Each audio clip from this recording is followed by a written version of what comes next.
Merci d'être présent pour m'écouter.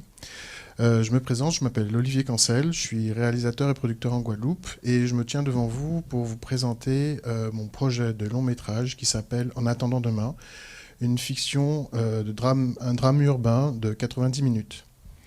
Ce film est l'histoire de Kevin qui, suite à un drame familial, perd son sourire au sens propre et au sens figuré. Je vous ai préparé un petit mood board afin de vous présenter mes différents acteurs qui m'ont dit oui sur ce projet et les images que je vois quand je pense à mon film. Donc, merci à Patrice de m'avoir dit oui.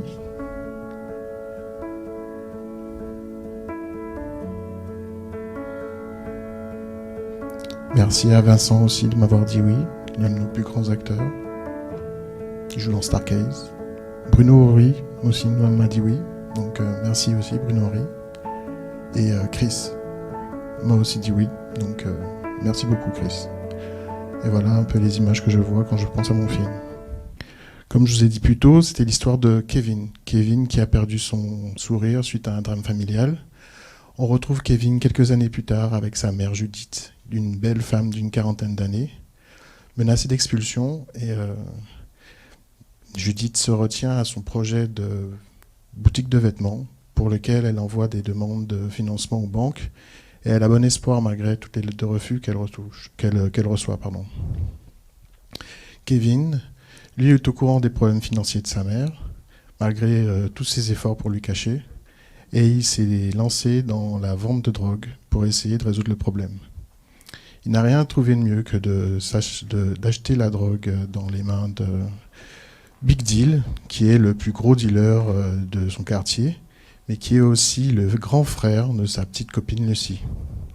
Bien entendu, Big Deal n'est pas du tout au courant en fait, de la relation entre Lucy et Kevin, et il voit d'un très mauvais œil le fait que sa sœur sorte avec un garçon.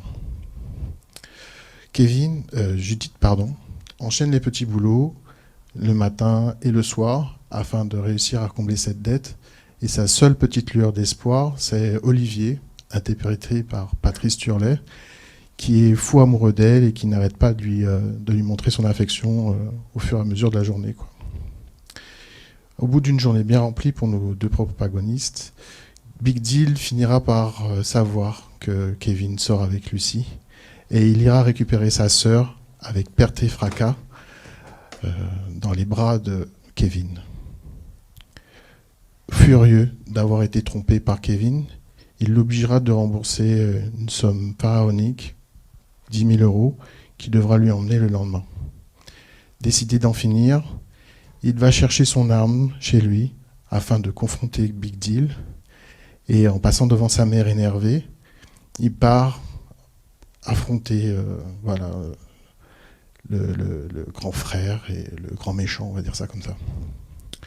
Judith ne comprend pas au début ce qui se passe, puis en se renseignant, elle finit par comprendre. Donc elle récupère toutes ses économies et elle part sauver son fils.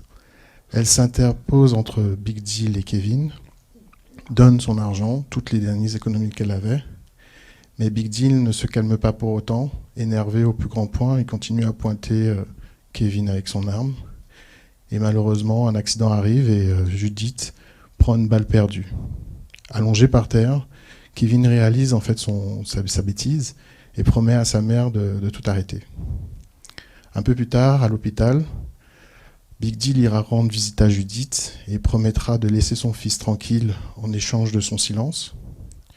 Olivier, qui viendra justement emmener le courrier de Judith, fera la connaissance de Kevin et de Lucy.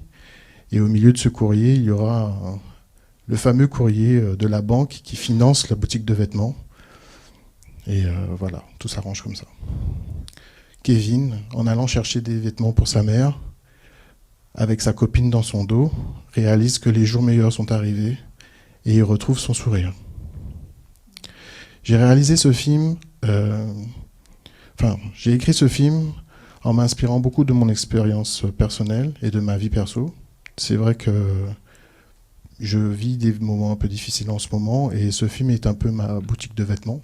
Voilà. Je ne m'appelle pas Judith, mais bon, voilà. Mais au-delà de ça, c'est un film que j'ai voulu écrire pour toutes les personnes qui traversent des moments difficiles. C'est vrai que de nos jours, avec l'inflation, c'est commun d'avoir des problèmes financiers. Et j'avais envie de dire que voilà, il y a la lumière au bout du tunnel et qu'il ne faut pas lâcher, continuer à investir, continuer à pousser sur les projets et qu'à un moment ça fonctionnera et que tout le monde s'en sortira. Ce film a une portée internationale parce que les problèmes financiers ne sont pas juste liés à la Guadeloupe. La vie chère, elle touche maintenant la métropole et tout le monde entier. C'est quelque chose de global, donc ce film a une portée internationale. J'ai voulu réaliser ce film en Guadeloupe avec des talents guadeloupéens parce que j'ai vraiment goût à mettre en avant nos talents parce qu'on est une terre de talents et on ne les met pas assez en avant. Pour la réalisation de ce film, je demande 850 000 euros. Je ne suis pas fermé à une coproduction avec un autre producteur. Et un diffuseur, une chaîne de télé peut m'approcher pour réaliser un téléfilm, pourquoi pas. Voilà. On leur fera un film de qualité. J'espère que je n'ai rien oublié. Je vous remercie, j'avais le trac, donc je suis désolé. Et je me tiens à votre disposition pour tout renseignement et questions que vous jugerez nécessaires. Je vous remercie de m'avoir écouté.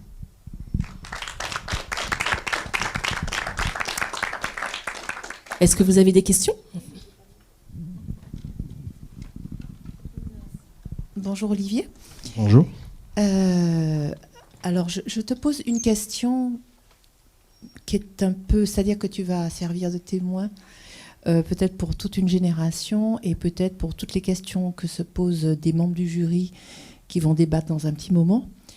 Est-ce une réalité que de passer systématiquement par la drogue dans nos territoires? Je connais la réponse, mais je veux qu'elle vienne de toi, de vous, puisque c'est vous qui vivez les expériences.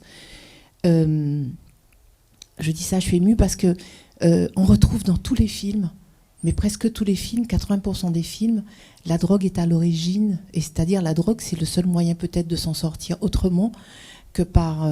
voilà, soit c'est un embryon, soit c'est un point de départ. Est-ce que c'est une réalité à laquelle vous êtes confronté et qui aujourd'hui fait partie donc du coup de vos écritures, de vos projets? C'est vraiment une question. Ça n'a rien à voir forcément à 100% avec ton film, mais finalement on y revient. Donc quand on va le voir, je pense on y sera encore. C'est une question sur la réalité sociale d'aujourd'hui pour s'en sortir. Est-ce que c'est la seule, en tout cas une des solutions, à part la lumière qui est au bout du tunnel quand on a essayé ça et qu'on voit que c'est pas forcément la seule solution? Alors pour répondre à ta question, c'est vrai que le choix de la drogue est peut-être l'une des... En fait, je sais plus quel artiste a dit ça, faire de l'argent sans forcément s'assurer la mort, ça passe aussi par le deal. Et c'est vrai qu'en Guadeloupe, on est beaucoup de fumeurs. En France, on est beaucoup de fumeurs. Mais c'est pas que... Quand je pense à ce film, moi, je pense aussi à ma situation quand j'étais à Lyon. Et pareil, à Lyon, la solution, c'était aussi parfois passer par le deal. Et c'est une solution de facilité, mais c'est aussi une solution, on va dire, les moins dangereuses qui s'offrent à nous pour faire de l'argent facilement. Voilà. Mais c'est vrai que ça va aussi avec nos modes de consommation. C'est vrai qu'on consomme beaucoup de l'herbe en Guadeloupe, pour le dire comme ça, et que se dire on va chercher de l'argent rapidement, ça peut être une solution de facilité. Mais c'est une fausse réponse. Parce que derrière, on s'en joue avec des personnes qui, eux, ont forcément d'autres agendas. Et c'est ce que j'ai essayé de montrer dans ce film, en mettant en contraste Judith qui se casse les chines dans les boulots et la solution de facilité derrière, mais montrer que tout a un prix. Rien n'est facile en fait dans la vie. Et un sou bien gagné est un sou dans sa poche. Un sou mal gagné, on finit en prison. Donc c'est un peu ça que j'ai voulu montrer. Merci.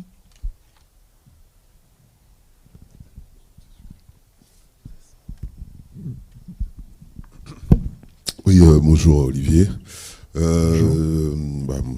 Merci pour ce pitch et ce courage de venir le présenter devant nous. Je sais que c'est pas facile.